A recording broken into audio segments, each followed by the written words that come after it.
मध्य प्रदेश की राजनीति में आ सकता है भूचाल। हाईकोर्ट के जरिए सरकार गिराने बनाने में जुटी पार्टियां। जी हां, आपने बिल्कुल सही सुना। दरअसल दोनों ही पार्टियों के विधायकों ने विरोधी दल के विधायकों की विधायकी रद्द करवाने के लिए अब तक जबलपुर हाईकोर्ट में 29 याचिका लगाई है। देखिए ये रिपोर्ट। प्रदेश में गड़बड़ा सकता है सत्ता का अंक गणित। हाईकोर्ट के जरिए सरकार गिराने बनाने में जुटी पार्टियां। सत्ता सुख के लिए निकाला हाईकोर्ट फॉर्मूला। 29 हारे हुए प्रत्याशियों ने दायर की चुनाव याचिका। दरअसल मध्य प्रदेश में अंदर खाने सियासी गुड़ा भाग चल रहा है। सूबे की कांग्रेस की सरकार गठबंधन की बैसाखियों के साथ सत्ता के सिंहासन पर सूबे की सरकार चला रही है। जरा सोचिए, यदि मध्य प्रदेश विधानसभा में दायर की चुनाव याचिका के बूते किसी भी पार्टी के 4 से 5 विधायक घट या बढ़ जाते हैं, तो विधानसभा की स्थिति क्या होगी?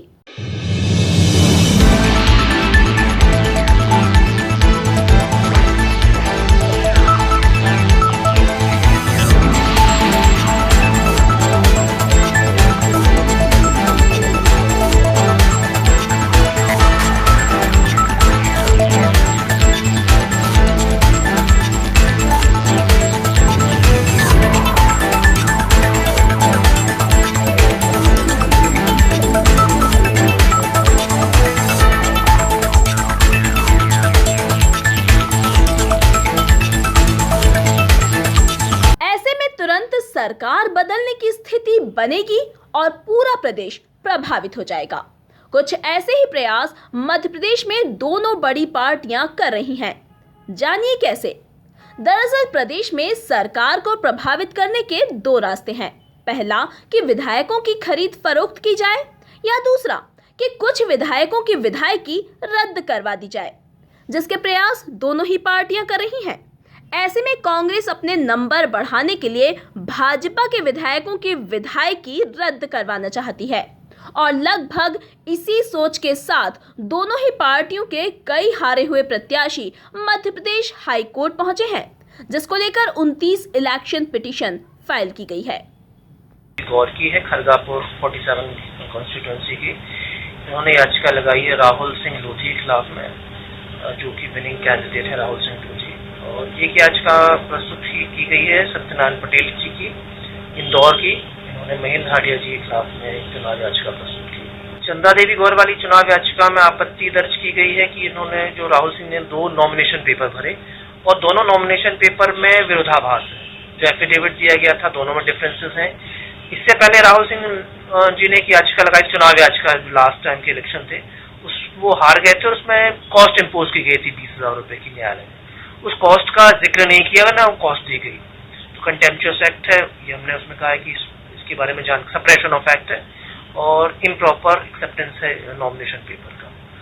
और दूसरी जो चुनाव याचिका जो इंदौर की लगाई सत्यनारायण पटेल जी में, उनमें यह है कि लाइट की प्रॉपर व्यवस्था नहीं की गई थी। उस कारण से बार बार लाइट गोल हो रही थी और 32 राउंड ऑफ उसमें काउंटिंग थे।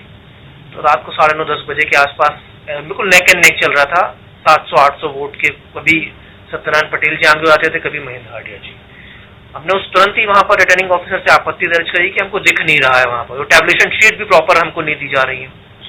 जिस समय 3-4 राउंड काउंटिंग के बाद में उनको टैबुलेशन शीट दी गई, तो ये आपत्ति हमने दर्ज की, तुरंत उसको रोका जाए और टैबुलेशन शीट पुरानी जब तक ना दी जाए तब तक नेक्स्ट राउंड ऑफ काउंटिंग ना हो। तो ये नकार दी गई उनकी और इसी ग्राउंड पर हमने आपत्ति दर्ज करी और ये याचिका प्रस्तुत। फिलहाल जबलपुर हाईकोर्ट में 29 याचिका फाइल हो गई है, लेकिन इनको अलग अलग खंडपीठ में भेजा जाएगा। वहीं हाईकोर्ट की कोशिश है कि इनका निराकरण जल्द से जल्द किया जा सके। इनमें से कई मामले बहुत गंभीर हैं। यदि इन पर फैसला आया और किसी की विधायकी रद्द हुई, तो इसका असर पूरे प्रदेश पर पड़ेगा।